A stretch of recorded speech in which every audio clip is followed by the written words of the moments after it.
Monsieur le Président, Mesdames et Messieurs les ministres, et Monsieur le ministre, Mesdames et Messieurs les rapporteurs, mes chers collègues, pourquoi, avec le groupe communiste, républicain, citoyen, écologiste et Kanaki, nous avons fait le choix de déposer une motion tendant au renvoi du projet de loi de financement de la sécurité sociale en commission. Quand on parle de la sécurité sociale, on parle avant tout de la vie des gens. Et, budget après budget, nous impactons durablement leur vie. Parce que derrière les chiffres, il y a des visages. Des visages, celui d'hommes et de femmes qui travaillent chaque jour, qui sont retraités, travailleurs, qui souffrent de la fragilité de leur situation, qui sont malades ou qui sont en situation de handicap. Un renvoi en commission également parce que nos hôpitaux et nos EHPAD sont pour la plupart en déficit. Et avec un Ondam à 1,6, vous allez définitivement plomber notre système de soins. Parce qu'en France aussi, 6,5 millions de nos concitoyens n'ont plus de médecin traitant. Un renvoi en commission parce que même le vice-président Alain Milon a déclaré que nous avons reçu un texte touffu et peu cohérent. N'est-ce pas de tous ces sujets que nous aurions dû travailler en commission ? À la place de cela, votre seule obsession a été de réduire le déficit de la Sécu à 15,5 milliards d'euros, quand celui-ci, dans les propositions de la copie déjà austéritaire du gouvernement, était à 17,5 milliards d'euros. Mais nous savons toujours compter sur les droites sénatoriales pour faire plus et mieux encore. À l'heure des célébrations des 80 ans de la sécurité sociale, il est triste de voir que les débats sur les moyens de lutter contre l'insécurité sociale, la précarité et la peur du lendemain ont fait place au débat sur les choix de coupes budgétaires pour réduire le trou de la Sécu. Ce fameux trou évoqué dans les médias comme un siphon qui emporterait toutes les générations futures et une construction politique qui dure depuis 60 ans. En juin 1967, Georges Pompidou a évoqué pour la première fois le trou financier de la sécurité sociale. Depuis 1967, les gouvernements successifs ont justifié toutes leurs contre-réformes par la nécessité de réduire les déficits au nom du trou noir de la sécurité sociale. Les déficits justifient de s'en prendre aux plus faibles, aux malades, aux retraités, aux apprentis. Par contre, les déficits ne justifient jamais de mettre à contribution les plus forts, les grandes entreprises, les revenus financiers et les milliardaires.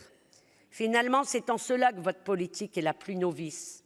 Vous affaiblissez la sécurité nocive, vous affaiblissez la sécurité sociale d'un côté et de l'autre, vous menez la bataille idéologique contre un système de solidarité en protégeant les puissants. Nous sommes dans une bataille de classe. J'aimerais à cet instant vous lire un extrait d'une intervention de Simone Veil au Sénat le 8 juin 1994 qui disait « Gardons-nous d'oublier notre bien commun qu'est la sécurité sociale. Gardons-nous de l'appréhender seulement sous l'angle des charges et des déficits. Rappelons-nous ce qu'était la société française auparavant. La sécurité sociale, ce n'est pas seulement un trou financier. C'est d'abord un immense progrès social et le plus puissant facteur de cohésion sociale qui existe en France, que nous avons le devoir de préserver pour les générations futures. » Fin de citation. Davantage qu'un débat sur le niveau de déficit à atteindre, nous devons nous interroger sur le projet de société que nous portons et sur les équilibres demandés aux uns et aux autres. Notre modèle de sécurité sociale est fondé sur la cotisation sociale. La cotisation sociale constitue le salaire socialisé et lorsque le financement de la Sécu voit la part des cotisations patronales disparaître, c'est indirectement le salaire brut des salariés qui diminue. En 1993, les cotisations sociales représentaient 82% des ressources du régime obligatoire de la sécurité sociale. En 2024, elles représentent plus que 49%, soit moins de la moitié des recettes de la sécurité sociale. L'instauration de la CSG et sa montée en charge, additionnées aux exonérations de cotisations compensées par les recettes de TVA et de diverses taxes, ont contribué à dénaturer notre modèle et à assécher les recettes de la sécurité sociale. Le rapport de la commission d'enquête de notre collègue Olivier Reitmans et de mon collègue et camarade Fabien Gay sur les aides publiques versées aux entreprises a mis en exergue l'absence de transparence et surtout l'absence de contrepartie exigée en retour. À l'heure où chaque euro doit être justifié par le bénéficiaire du RSA, le privé d'emploi, la femme enceinte, les salariés, les entreprises pourraient continuer de percevoir 211 milliards chaque année sans contrepartie. Cela n'est plus tenable et le rapport du Sénat est particulièrement bienvenu alors que nous dénoncions cette opacité depuis des années. Si nous avions conditionné les aides publiques versées à l'entreprise Greybull pour la reprise de l'aciérie Novo Ascó, le ministre délégué à l'industrie ne serait pas là à dénoncer un repreneur voyou qui a mis 1,5 million d'euros sur les 90 promis, tandis que l'État lui a versé 85 millions d'euros pour assurer la reprise de l'activité. Le gouvernement se retrouve démuni face à ce fonds d'investissement pourtant connu des services de l'État comme non fiable.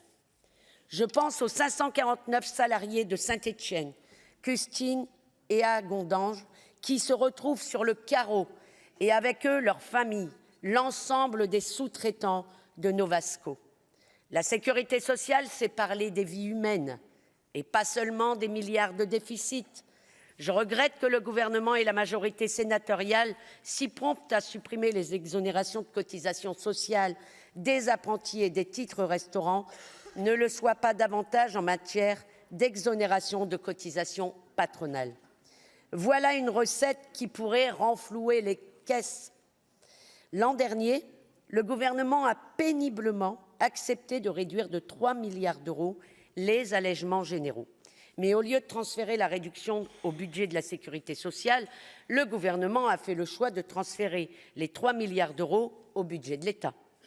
C'est proprement scandaleux, d'autant que cela s'ajoute aux 2,8 milliards d'allègements non compensés par l'État à la sécurité sociale. Ce budget de la Sécu, c'est également le concours Lépine des mesures injustes socialement. Hausse des cotisations des complémentaires retraite, doublement des franchises et des participations, gel des prestations sociales, gel des pensions et d'indexation des pensions de retraite. Nos collègues rapporteurs de la commission des affaires sociales ont jugé utile de proposer de rétablir ces mesures antisociales avec des pseudo-correctifs. Vous souhaitez exclure l'allocation handicapé des prestations gelées en 2026 dans un geste de grande humanité, tandis que les allocations familiales, l'allocation de rentrée scolaire, la prestation accueil jeune enfant, la prestation de compensation du handicap, l'allocation pour enfants décédés pourront être gelées sans difficulté. Ensuite, sur la question des retraites, de geler les pensions au-dessus de 1 400 €. Là encore, nous aimerions avoir des explications sur ce chiffrage et les estimations du nombre de retraités concernés. J'ai lu attentivement le rapport de notre collègue Pascale Gruny et le chiffre n'y figure pas. Je rappelle que l'an dernier, le gouvernement Barnier est tombé suite à l'adoption par le Sénat de l'amendement Wauquiez qui prévoyait un gel au-dessus de 1 500 € au 1er janvier. En rétablissant l'article 44, vous allez réduire le pouvoir d'achat de nos retraités, de nos aînés, dont le niveau de pension se situe en dessous du seuil de pauvreté. À quelques mois des élections municipales, vous souhaitez envoyer un message de fermeté à l'égard des plus précaires. Nous allons vous aider à faire la publicité. Selon l'adresse, la pension moyenne en France est de 1 545 € net. Avec l'amendement de la majorité sénatoriale, vous allez baisser les pensions de 20 € par mois et de 240 € par an en moyenne, et cela au prétexte de la lutte contre l'hystérie fiscale. La majorité sénatoriale a prévu de passer le Karcher sur notre modèle social pour protéger les revenus financiers, les entreprises du CAC 40 et les milliardaires. Je tiens à le redire ici, nous sommes convaincus que seule l'abrogation de la scélérate réforme des retraites bornes permettra à des millions de salariés de vivre plus longtemps et en bonne santé.